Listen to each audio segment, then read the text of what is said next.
City vision ప్రేక్షకులకు నమస్కారం. మాఘశుద్ధ పాడ్యము నుంచి మాఘశుద్ధ నవమి వరకు శ్యామల నవరాత్రులు జరుపుకుంటాం. ఈ ఉత్సవాలు ఫిబ్రవరి 10 శనివారం నుండి ప్రారంభమయ్యి ఫిబ్రవరి 18 ఆదివారంతో ముగుస్తాయి. భారతీయ సంప్రదాయంలో ప్రతి సంవత్సరం 4 నవరాత్రి పండుగలను జరుపుకుంటాం. చైత్రమాసంలో వసంత నవరాత్రులు, ఆషాఢ మాసంలో వారాహి నవరాత్రులు, ఆశ్వయుజ మాసంలో శారద నవరాత్రులు, మాఘమాసంలో శ్యామల నవరాత్రులు లేదా మాతంగి నవరాత్రులు, అలాగే గుప్త నవరాత్రులుగా జరుపుకుంటాం. ఈ భాగంలో మాఘమాసంలో వైభవంగా జరిగే శ్రీ శ్యామలాదేవి నవరాత్రులు, వాటి విశిష్టత గురించి తెలుసుకుందాం.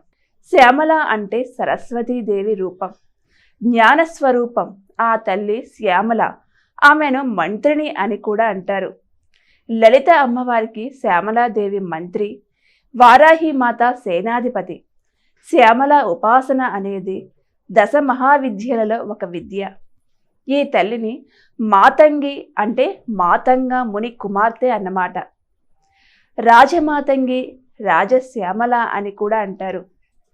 10 మహావిద్యలో ప్రధానంగా శ్రీ విద్యను ఉపాసిస్తే తర్వాత అంత ప్రసిద్ధంగా చెప్పుకునేది మాతంగి శ్యామల ఉపాసన.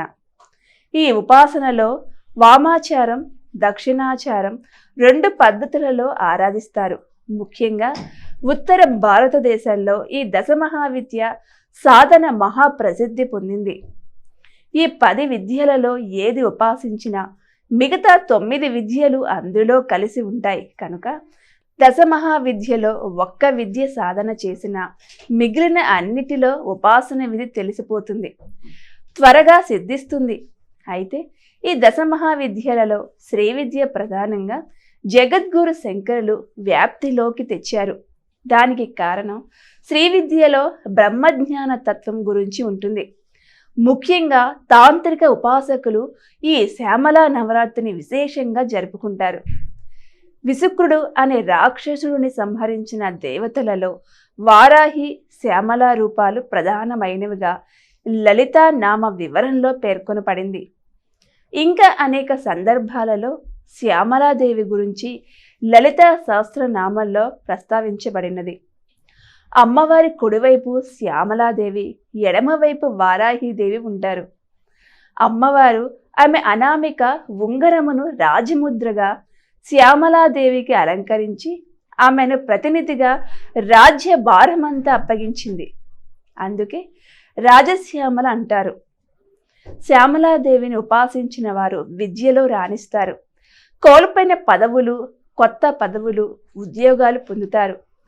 త్వరగా మంత్రసిద్ధి పొందటానికి, ఏదైనా చెడు ప్రయోగాల నుండి రక్షించటానికి ఈ తల్లి ఉపాసన ప్రసిద్ధిగా చేస్తారు. ప్రధానంగా ప్రసంగం మరియు నాడా కంపించే ప్రతిధ్వని మాతంగి మన చెవులకు వినే సామర్థ్యాన్ని నియంత్రిస్తాయి. మాతంగి రుద్రవీణ మ్రోగిస్తూ కనిపిస్తుంది. సంగీతంలోని కీర్తనలు, రాగాల యొక్క రూపంగా దర్శనమిస్తుంది. సరస్వతి యొక్క తాంత్రిక రూపం శ్యామల. అభివృద్ధికి, ఏ కార్య సాధనకైనా విజయప్రాప్తికి ఈమెను ఉపాసిస్తారు. సంగీతంతో మాతంగిని ఆరాధిస్తే త్వరగా అనుగ్రహిస్తుంది. గురుముఖంగా దీక్షను పొందితే త్వరగా సిద్ధిస్తుంది. గుప్త నవరాత్రులు ఉత్తర భారతదేశంలో ఎక్కువగా జరుపుకుంటారు. గుప్త నవరాత్రులు ఇతర పూజలు మరియు వ్రతాల వంటిది కాదు. వీటిని పూర్తి రహస్యంగా నిర్వహిస్తారు. గుప్త నవరాత్రులు 9 రోజుల్లో దుర్గాదేవిని నవదుర్గలుగా పిలిచే 9 రూపాలలో పూజిస్తారు. దక్షిణ భారతదేశంలో ఈ నవరాత్రిని శ్యామల నవరాత్రిగా జరుపుకుంటారు. ఈ నవరాత్రులు చాలా ప్రత్యేకమైనవి. నవరాత్రులలో శ్యామలాదేవిని భక్తితో ఆరాధించటం వల్ల మంచి ఉద్యోగాలు, ఉన్నత పదవులు, విద్య, శ్రేయస్సు లభిస్తాయి. పురాణాలు మరియు ఇతిహాసాలు కూడా మనకు భార్యాభర్తల మధ్య దృఢమైన సంబంధాలను పెంపొందిస్తాయి. వివాహం కోసం ఎదురు చూస్తున్న వారికి త్వరగా వివాహం అవుతుందని భక్తులు విశ్వసిస్తారు.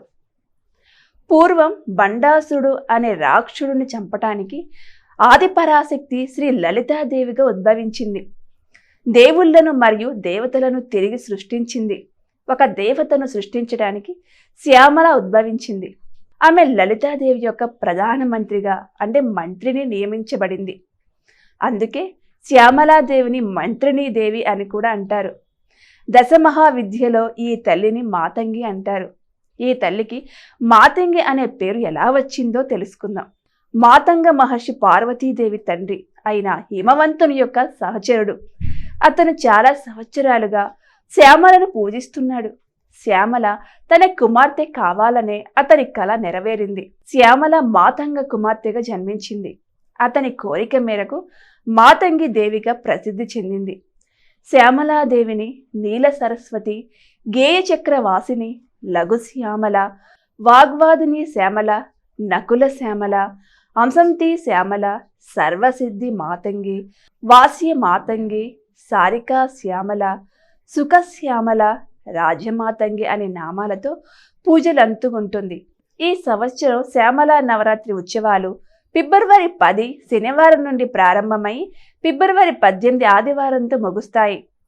శ్యామలాదేవిని మొదటి రోజు లఘు శ్యామలగా, రెండవ రోజు వాగ్వాదిని శ్యామలగా, మూడవ రోజు నకులి శ్యామలగా, నాలుగవ రోజు అసంతి శ్యామలగా, ఐదవ రోజు సర్వసిద్ధి మాతంగి శ్యామలగా, ఆరవ రోజు వశ్య మాతంగి శ్యామలగా, ఏడవ రోజు సారికా శ్యామలగా, ఎనిమిదవ రోజు సుఖ శ్యామలగా, తొమ్మిదవ రోజు రాజమాతంగి శ్యామలగా ఈ నవరాత్రులలో మాతంగి మాతగా ఆరాధిస్తారు. ఈ నవరాత్రులలో విశేషంగా పూజలు, హోమాలు జరుపుతారు. పూజా విధానంలో భక్తులు పారాయణలు చేసేవారు విశేషంగా పాల్గొని మాతంగి అష్టోత్తరం, శ్యామల షోడశోపనామ పూజ, నిత్య పూజతో పాటు మాతంగి స్తోత్రాలైన హృదయ స్తోత్రం, కవచ స్తోత్రం, సహస్రనామం చదువుతారు. సహస్ర, లక్ష కుంకుమార్చనలు చేస్తారు. పాయసాన్ని అమ్మవారికి నివేదన చేసి ప్రసాదంలా వడ్డించాలి. ఈ పూజా కార్యక్రమాల్లో పాల్గొనేవారు ఆకుపచ్చ లేదా ఎరుపు రంగులో ఉన్న దుస్తులు ధరించడం మంచిది. దేవతను అలంకరించేందుకు ఎరుపు రంగు పూలను ఉపయోగించాలి. శ్యామల షోడశనామ స్తోత్రం ఈ నవరాత్రుల్లో పఠించడం మంచిది. బ్రహ్మాండ పురాణంలోని హయగ్రీవ కృతమైన శ్యామల షోడశనామ స్తోత్రం విన్నా, చదివినా కూడా విశేష ఫలితం ఉంటుంది. కావున ఒక్కసారి ధ్యానిద్దాం.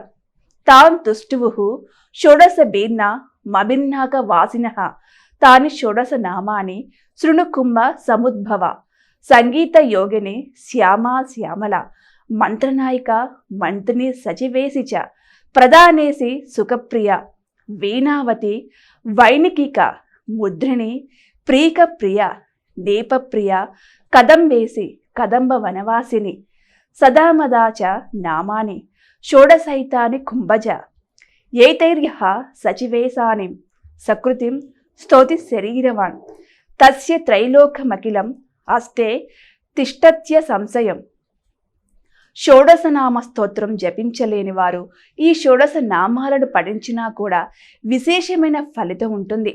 1 సంగీత యోగిని శ్యామ, శ్యామల మంత్రనాయిక, మంత్రిని సచివేసి, ప్రధానేసి సుఖప్రియ, వీణావతి, వైనికి ముద్రిని, ప్రియకాప్రియ, నేపప్రియ, కదంబేసి కదంబ వనవాసిని, సదమల శ్యామలా నవరాత్రి పూజను జరుపుకునే భక్తులందరినీ శ్యామలాదేవి తప్పక అనుగ్రహిస్తుంది. శ్యామలా దండకం, శ్రీ శ్యామలా స్తుతి చాలా ప్రసిద్ధమైనవి. వీటిలో మంత్ర యంత్ర తంత్ర సంకేతాలు, శ్యామల విద్య రహస్యము కనిపిస్తుంది. పిల్లలకు ఖచ్చితంగా నేర్పవలసినది శ్యామలా దండకం.